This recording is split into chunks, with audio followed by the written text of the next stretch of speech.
Today, we're really going to talk about not so much the how, but we're going to talk about back to the why. And I mentioned this to Dr. Brian the other day, is that I want to get back to the roots of subluxation and how that fits into our practice as principled chiropractors and bringing that message to the masses. How do we use subluxation effectively? How do we think about it? How do we train our teams on it? How do we use it in our practice and communicate it very well to create a big subluxation-based practice? So I'm going to share my screen. All right, cool. So subluxation and chiropractic, and this is, and I want to go back to, because we went through a whole transition, myself and Kim, when we built our practice, we started right from school. And many of you were in the same boat, and I know that because when we got out of school, we didn't really understand the profession, that there was so much difference in the profession from a way to practice, from a mindset, from a philosophy. And we just thought what we learned in school was standard. And we didn't know that different schools taught different techniques or different philosophies or anything like that. So we just basically learned what we learned in clinic, and we thought that's what applies into practice. So we started our practice in that way. And of course, being graduates of a Canadian chiropractic school, all we knew was some sort of therapy, some sort of pain relief, and thought that that's what chiropractic was all about. So it was a transition of learning over those first few years that really helped us to define who we were as chiropractors and what we wanted to communicate to our patients and how we wanted to care for them, what message we wanted them to receive. So we had to, and this is the thinking, we had to let go of some of the things that we did in the past to move into the future, to move into what we wanted to become. So it was how we created this multi-7-figure subluxation-based practice. And we had years where we were seeing a lot of people, and many of you know, I mean, we grew a practice to 1,200 visits a week. We had a full-time marketing person. We were really active in the community. We were collecting a ton of money, like more money than we ever thought we could ever collect for a long time, and sustained that for a while. And then decided over time to say, okay, we needed to create a good team so that it wasn't us working in the practice all the time, which we, again, were really successful doing. So it was a great ride. For 30 years, it was a great ride. It served us well, and it served our community really, really well. And now the cool thing is that it's still going on. My associate bought the practice. He's taken it over. They're doing extremely well and have sustained it. And many of the patients, because they were so well educated, have stayed with them, a huge percentage of them. So that's been great. How we implemented subluxation into our practice. So like I said, the transition took years. We thought what we learned in chiropractic school was all that we needed. And I know many of you are in that same mindset. People came in with symptoms, and we used those symptoms as the measure of outcome. So in our early stages of practice, and many chiropractors are still in that mode, is people come in with symptoms, and usually it's pain. And we use that method or that mode of measurement, if you will, to say that they're getting better because the pain's going away. Well, and obviously we all know that that's not the best metric to use. In fact, that's a very incomplete metric when we start to understand the whole concept of what we try to deliver. So people came in with symptoms, and that was the only outcome measure. So finally, we made a decision, and it was a result of immersing ourselves in different seminars, hanging out with different people who thought differently, getting some mentors, getting some coaching. And we finally made a decision to say we wanted to change our practice into a very specific, principled, subluxation-based practice where people understood the principle of chiropractic like we became to understand that, because that took some time. So we started to add congruent systems. We got rid of the old systems that we'd started with, the modalities and all the things that we used in clinic and school, to start to use some better systems that were more congruent with what we talked about. And we decided we made subluxation the enemy. We really immersed ourselves with the principle of subluxation, what that caused, and that was the ultimate thing that we were going to correct. We eliminated the word treatment from any of our vocabulary, because treatment was perceived as the application to help somebody with their symptom or with their pain. So we decided we will not treat anybody. We were there to correct subluxation. That's what our goal was. So, and we inspired and educated people about the principle. In fact, that became the vision of the office. It was about not necessarily getting people under chiropractic care. It was about sharing the principle with everybody that we knew, our family, our staff, any talk that we ever did. It was all about principle. So why use subluxation? Well, we had to forget what we learned. We ignored the controversy. And I know many of you going through school, there was always this controversy about subluxation. You know, some schools say that's not a term that we use. Other schools try to define it and they argue about the definition. You know, so we decided that we wanted to put that into our perspective, which I'll get to in just a minute. And why we wanted to get away from this pain model, because here's the thing. Pain is treated by so many different professions. So MDs treat pain, osteopaths treat pain, naturopaths treat pain, registered massage therapist or licensed massage therapists treat pain, physiotherapists treat pain, and most chiropractors are treaters of pain. So we wanted to differentiate ourselves. Why would we do something that everybody else did? In fact, of course, being in Canada, being in Ontario, where we had the socialistic healthcare system, if somebody didn't know what we did and didn't realize what we did was different and perceived us as a treater of pain, why would they come and pay us cash out of their pocket when they could go to the MD and the socialistic healthcare system paid out of our tax dollars for them to go see the MD, so it wouldn't cost them anything out of their pocket? Why would people think? So we had to become very unique. We had to educate people and position ourselves as being different. So subluxation is something that's very unique to chiropractic. Nobody else, no other profession corrects subluxation like chiropractors do. Nobody addresses it like chiropractors do or should do, okay? Subluxation is the root cause of incomplete healing. Incomplete healing. So it's not the cause of pain, it's not the cause of symptoms. It is a state, it is actually a circumstance where the body cannot heal. It can't function effectively. And we're going to talk about this in detail. So subluxation, the correction of subluxation increases the value of now what you bring because you're doing something completely unique. And if nobody else can do what you do, all of a sudden you have tremendously more value because nobody else can do that. So you remove the whole pain from the conversation, and it allows now a reason for lifetime care. If people were not in pain and they didn't understand this concept, why would they keep coming for a lifetime? So I want to ask you guys, and I want to open up the channel here to say, what is your definition of subluxation? I want you guys to chime in and add to this because I'd love to hear your opinion and your position on it because there's no right or wrong here. So let's hear it. What do you guys think? What is the definition of subluxation? So let's hear it. What's your definition of subluxation? Hey, Colin, I'll chime in. It's Phil. So really, I think the root definition is less than the normal amount of light.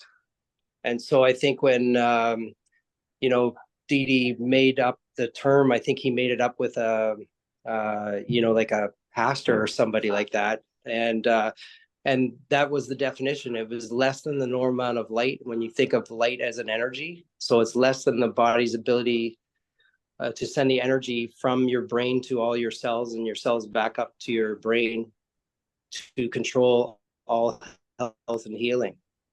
And it goes back to you're made from one cell from a mom and one cell from a dad, and that same power that controls you is the one that's healing you. And that's really the root definition from my perspective. And then you get into the mechanical part, which we were taught in school, right? Awesome. Anybody else? Hey, so it's Tony. Sorry. Go ahead. Okay, yeah, so for me, like I'm very spiritual, which goes hand in hand with chiropractic. So for me, when somebody has subluxation, that means that they're not at their fullest potential. They're not the best version of themselves. So everyone wants to be the best version of themselves. And I always say, if you have any nerve pressure anywhere, you cannot be that, whether that's you being the parent you want to be, the spouse you want to be, the person you just want to be in general. You cannot be that if there's subluxation. Awesome. Yeah. That's great. Tony, you wanted to add in? Yeah, actually, it's just similar to what they both said as well, is when I talk to the patients, we go over the nerve chart and the spine itself. I always come back and say, well, subluxation isn't just irritation from your nerves, but anything at all in our lives that are stopping our nervous system communicating with our body and optimizing. That's generally what I'm saying. Cool. Those are really good. So here's, I'm going to carry on here with this, and this is, I think, going to resonate with exactly what the three of you just shared. Is what is the definition of subluxation? Well, what I decided is that because there was, when I was in school back in the early 90s, there was so much controversy about defining subluxation. It was ridiculous. It got to the point where when we would go to class, it would become like a big joke. Like, what is subluxation? And the way that the profs would describe it, and does it exist, and is it a mechanical thing? Is it a neurological thing? So I decided, and Kim and I both talked about this, is that rather than trying to debate about a definition, we would provide a perspective. And what we did is over the years, put this into 4 different levels of perspective. And I've actually used this to explain to patients as well. So here's perspective 1. Perspective 1 is a misalignment or partial dislocation of the vertebrae causing facet irritation, abnormal motion, inflammation, and local nerve root pressure. So that's something, and I would say this is the lowest level of thinking when it comes to subluxation, because it's still better than the pain model. It still goes to root cause to say if the bone's out of place, it pinches a nerve. This is the pinched nerve theory. And typically, if you think of a pinched nerve, most people would assume that's painful, right? So this is a pain-based model of subluxation. So we thought, okay, well, that's the entry level, if you will, as far as subluxation. But many people who have debated about subluxation, or perhaps migrated into a subluxation-based practice from a very therapeutic-based practice, can resonate with this definition. So it's fine. It's a nice entry level of being able to describe subluxation. Bone at a place, presses on a nerve, causes inflammation, causes pain. That's the root cause of the pain. We correct subluxation, take pressure off the nerve. Fantastic. The body starts to function better. Well, the next level is a little greater. And I think this is actually a little more of a bigger perspective when it comes to subluxation. So now we say, okay, abnormal motion of position, not just of the individual segment, but it's a universal alignment. So if there's a subluxation at C2, it's also affecting the thoracic and lumbar spine. And contrarily, if there's a subluxation at L4 or L5, and that causes perhaps a disc bulge, that's going to affect nervous system function. That's going to affect the entire body. So now this universal alignment of the spine, whether it's a scoliosis, whether it's abnormal curvatures, that is a bigger picture. So it says it impedes both the afferent and efferent nerve transmission. So not only will it cause a change in sensation, like the perception of pain, but it's also affecting nerves that now go to the organs, go to the systems, go to the cells, and that causes the body to start functioning abnormally. So the body functions abnormally as a result of subluxation, and the subluxation doesn't have to be a local subluxation compared to where the symptoms are, if that makes sense. So that's perspective 2. And I want to open up your mind here and say, okay, now we go to perspective 3, and this is even bigger thinking. So now, if you take perspective 2 and say, okay, we have subluxation, it's affecting us neurologically. It affects the meninges, it affects the flow of CSF, it affects the transmission of nerves from the brain to the body back to the brain. It's a complete inability now to adapt. And this is the biggest thing, because this truly, I feel, is the root cause of all people's illness, health, early death, and lack of creativity, lack of full function, lack of their potential. So this is the root of unmet potential. So the complete inability to adapt to one's environment, contributing to a state of constant decline, unmet potential, inadequate healing and function, and ultimately an early death. So do subluxations kill? Absolutely they do. And this is where we come back to the definition of, okay, well, what's the difference between subluxation and cancer? Well, the only difference is time. If there's a subluxation present, it is causing the body to function abnormally, and it is in constant decline. So the subluxation is not a state, it is a process. It is something that's happening over time. It's either, and I used to say this to patients, if you have subluxation, it goes in two directions. It's either continuing to get worse if it's neglected, or you start getting it corrected and it becomes improved. Like you correct the subluxation. So it's not staying where it is. So if you see your x-rays, see that there's subluxation in your spine. You have an abnormal curve, you have a scoliosis, you have pelvic unleveling, you have osteophytes, you have disc degeneration, whatever that is, you have subluxation in your spine. You can choose to ignore it, but realize it's worse tomorrow. And the next day it's even worse. And the next day it's even worse. So either you choose to ignore it and it gets worse, or you choose to get it corrected so it starts improving, starts getting better. So that's perspective 3. And then I would say, then you take it to perspective 4, which is even just ultimately bigger thinking. And Phil, I think you touched on this, is that where now you get perspective 4, where this subluxation is a complete separation between the physical body and the spiritual body. It's a separation between the body and the soul, the innate intelligence, which is connected to universal, and subluxation disconnects those two intelligences. So you cannot be connected to universal intelligence. You cannot be connected to the universe. It's a separation between man and God. And that's really, when I think about subluxation, that's how big it is. So now, think about it this way, it becomes a universal rift that not only affects the subluxated individual. So if one person has a subluxation, it impedes their function, it impedes their potential, it impedes them as their full creativity as a human being. They don't become the person that God intended them to be. So now, not only does it affect them, it affects all the other individuals that they come in contact with, and individuals that they would come in contact with. So 6 degrees of separation. It's almost like it's a global tragedy. The butterfly effect, if you've ever seen the movie The Butterfly Effect, with the theory that a butterfly flaps his wings on one side of the world and it causes an earthquake or a hurricane on the other side of the world because of the connection within the universe. And that's a huge thinking. I know that's very abstract for many people to think of, but if you look at, like Phil says, the energy that exists within us and around us, when there's a different frequency of energy created because of subluxation, it affects everything that it becomes in contact with. It's just very abstract, but very different thinking. And so that was the thinking that we actually brought into the practice. And the thing is, when you start to communicate it, some people look at you like you got 3 eyes, but other people resonate it with it so much, and would look at us and say, why hasn't anybody ever explained this to me? And that, all of a sudden, when you get somebody saying that, the light bulb goes off and their mind opens right up, and all of a sudden you have a warrior patient for a lifetime. So when you start adding it to your practice, let's look at the practical causes of that now. Okay, so practical causes is that when we, and here's the interesting thing, and now, and obviously with us doing marketing, and this is something that we just had this meeting this week, is that bringing into marketing, I said, you know, we have a gift. We're so blessed to be chiropractors providing marketing services to chiropractors, because we can take this principle and start to add it to some of these marketing campaigns.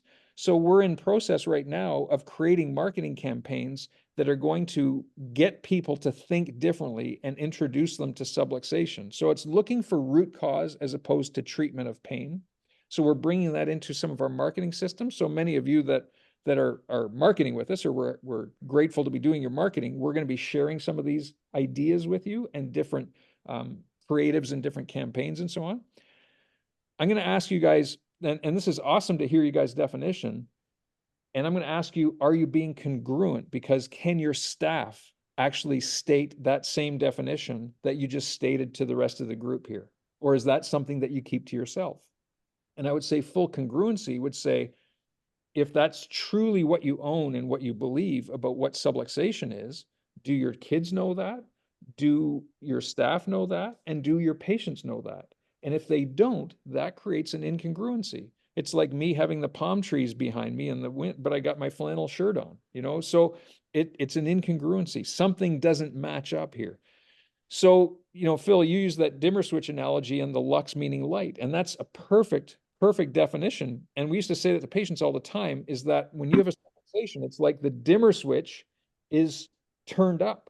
The dimmer switch is turned up, so there's resistance now. The nervous system can't function at its full potential. The brain's sending 100% of a message from the brain, but only 80% or 60% or 40% or less are getting down to the body because the dimmer switch is turned up. So when we go in and adjust, we're actually taking the pressure off the dimmer switch. We're turning the dimmer switch down so we get full potential. There's no resistance now on the nervous system. There's no resistance on the neurology. Look at your new patient paperwork. And is it specifically designed to ask intentional questions, not necessarily at pain, but at function? How are the subluxations affecting your function? How are they affecting your relationships? How is it affecting your work? How is it affecting your sleep? How is it affecting your overall life? Rather than where's the location of your pain? How long has it been there? Does it cause all these clinical questions that we were taught in school. Now we have to start thinking differently to help plant the seed about what we do is something different. We're looking for root cause.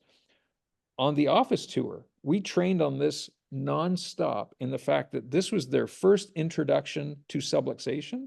And we wanted to make sure that our staff through that office tour said subluxation 11 times. That was specifically in the scripting, 11 times. So they would go through and they would show people where they were doing their wall tractioning or their wobbling. And they would talk about that's specifically done to warm up their spine to help those subluxations be corrected more. This is where the doctors do their specific adjustments to correct subluxation. This is where people would do their vibration plate so that these subluxations can be stabilized after they've been corrected. So it was all geared on specifically relaying that message. And then through our consultation examination, I relayed that and I said, through my consultation and exam, I want to make sure I say subluxation 11 times. And there's an intentional reason why we say 11 times. And again, that goes back to creating relationships and remembering things. There's actually been studies been shown that for you to remember something or own a principle, you need to be exposed to it 11 times. So that's one of the reasons why we did that. So we wanted to do objective, repeatable measurements in our exam to identify and monitor correction. So what we did, and here's a big thing for many of you on the line, and we've had conversations about your examination and what happens during those examinations. If we're still doing orthopedic tests, which I did for the first couple of years in practice, because that's what we were taught in school, but what do orthopedic tests do? They monitor range of motion and tension or resistance on a joint or a set of muscles that cause pain. So an orthopedic test is limited when you challenge a joint or challenge a muscle because of resistance or pain. So again, it's just reinforcing the whole pain model. So we got away from all orthopedic tests. We didn't do one orthopedic test in our exam. Our exam was specifically designed to find subluxation. And here's a really interesting thing too, is I specifically, if somebody came in with a symptom of lower back pain, one of the first things I would do during the examination is palpate their spine. I would immediately, intentionally go to the opposite end of the spine. And often, and I knew I got to them when they said, no, doc, the problem's down here. And I would say, I'm looking for the subluxation, which may be the root cause of the problem. So I would go to C2, C1, C2 to start with if they had lower back pain. And contrarily, if they came in with migraine headaches, I would typically start in the lower back, intentionally going to a different area of the spine just to get them to think. It was like a pattern interrupt to specifically do that. So then the next thing on a practical level, report of findings. So report of findings was all about correcting subluxation. So it was relating the overall effect of subluxation on the nervous system and organ decay. So again, when you go into day 2, we have found subluxation in your spine. It is worse than what I thought. Not only is it causing your pain because it's choking those nerves that are going to your lower back, causing muscle spasm and whatnot. My concern, it's also affecting nerves. This is the big thing. It's also affecting nerves that are going to your bowels, that are going to your pancreas, that are going to your kidneys. And it's going to cause those organs to continue to decay if we don't get this corrected. So again, it's shifting their mindset into this whole, I'm in pain and I need pain relief, to holy smokes, I better get this thing corrected because it's destroying my function.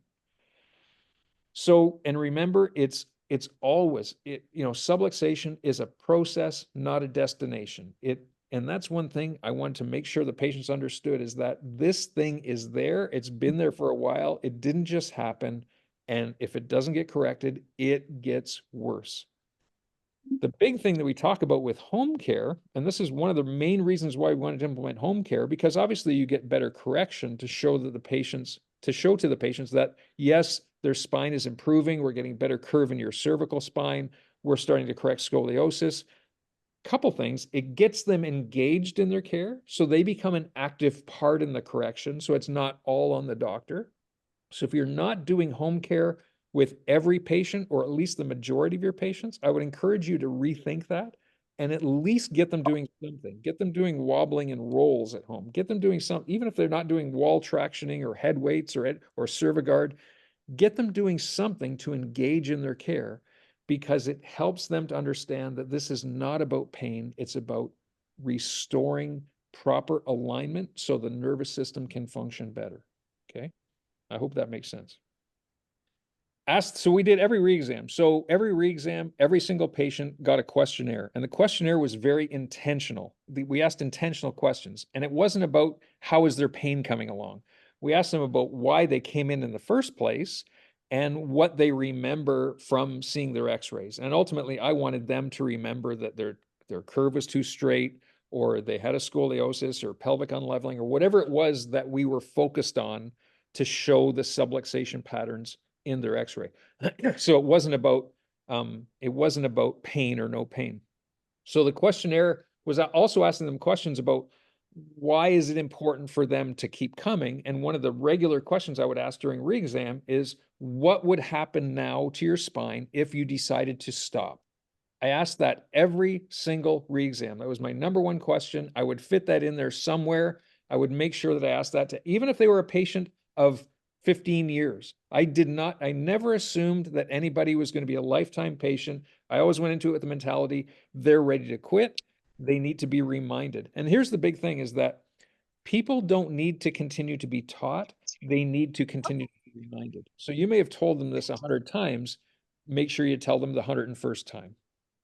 So ask the patient why they need to keep coming, and have that questionnaire, make those questions intentional. Monitor the objective measurement. People love visuals, so they want to see, remind them what their x-ray looked like at the beginning. Remind them how it's corrected over time, or take the objective measurement on the re-exam, whether it's that nerve scan, whether it's a bilateral scale, show them the differences. And hey, if you do something that it's getting worse, that opens up the door to ask questions like, okay, what's been going on in your life? Because clearly your subluxations are worse at this point. What's happening?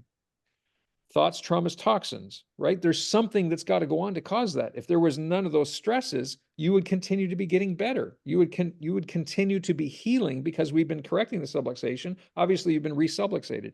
So I would constantly remind them of these different things. So, and that's a great question too, because sometimes they do a re-exam and something shows up worse. Well, it's never the chiropractor's fault. It's like subluxation is the enemy here. What's happening in their life for them to be getting worse? Let's dive into that. So we reviewed the x-rays, the scan, the posture pictures, bilateral scales, whatever visuals you use, whatever metrics you use to show them that subluxations are getting corrected. It's never about pain, never.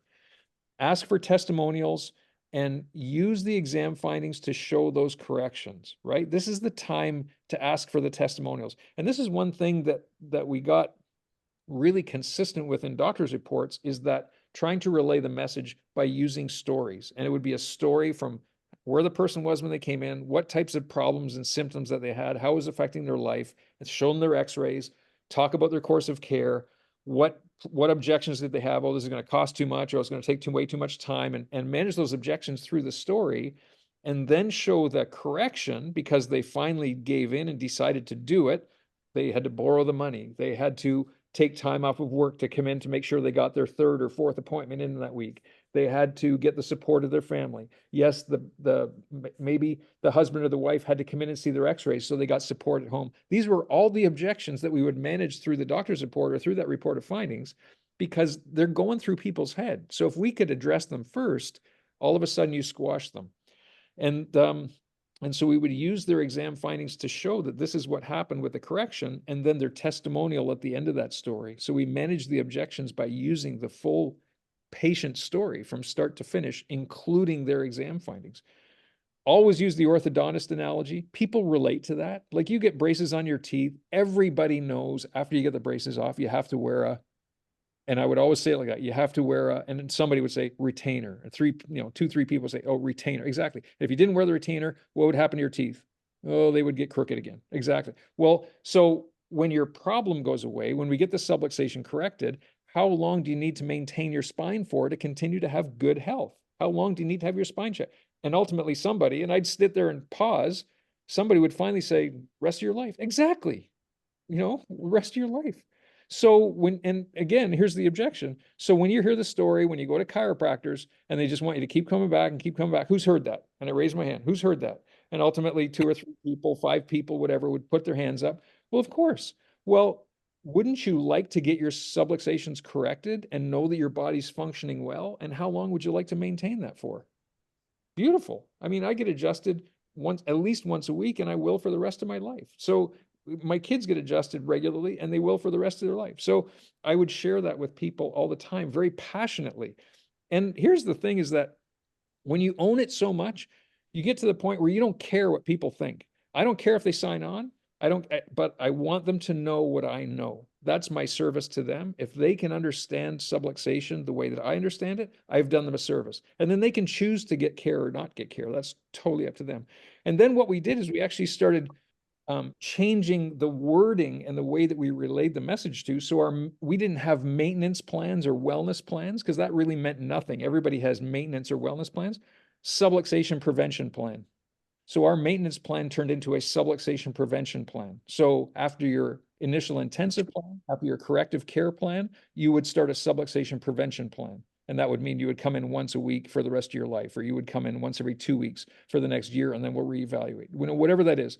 And we always talked about the 3 T's plan for lifestyle coaching, which and I've talked about this many times with you guys, is that this is a great opportunity to start stacking care plans. So if you have a nutrition plan that gets them on a good source of nutrition and changes their whole biochemical makeup, because now they're eating better, reducing toxins, getting proper nutrients in their body, that's a prevention of subluxation. That's why we do that. So wouldn't you like to have that nutrition plan and be monitored for your nutrition on a regular basis, to have great biochemical function in your body, and also get your spine checked on a regular basis to prevent subluxation? And we stack those 2 care plans together. And yes, so now we've got this $12,000 care plan, and people will go, yeah, okay, yeah, that makes sense to me.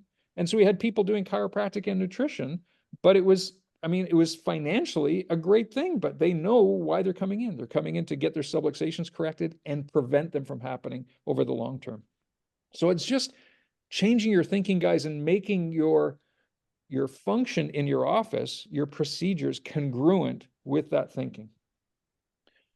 So just some final thoughts here, and then we'll open it up for more comments and questions, is that start to identify, Brian, you nailed it, is you start to identify areas of your practice that are incongruent, where you're communicating symptoms. And I know many of you, because you're not seeing 500, 600, 800 people a week, have many incongruencies. Because if you had these things all in line, if your staff was trained, if you really were communicating subluxation properly, there's no reason you couldn't have a practice of 500, 600, 700 people a week. No reason. So commit to a life and a practice of congruency. That's the number one.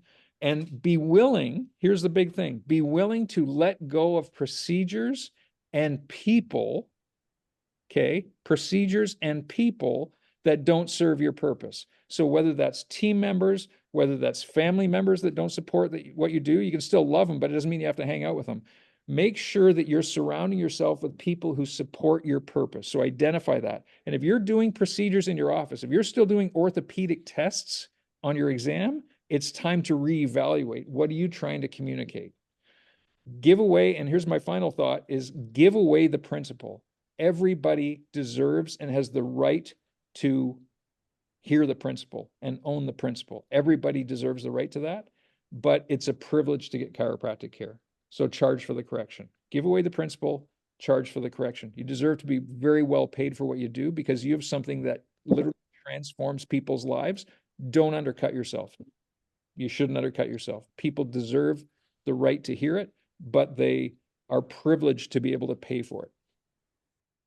Hey, if this resonated with you and you would like some help on knowing how to grow your practice, knowing how to implement some of the systems that creates a great subluxation-based principled practice where people can really start to understand the principle of chiropractic and come for the right reasons for a lifetime of care, or you'd like some help with your marketing to try to attract qualified patients who want subluxation-based care, just leave a comment or click the link below. You'll be able to get in touch with me, and I'm happy to get on a call with you to discuss all the options and help you to build the practice of your dreams. I'm Dr. Colin. Talk to you soon.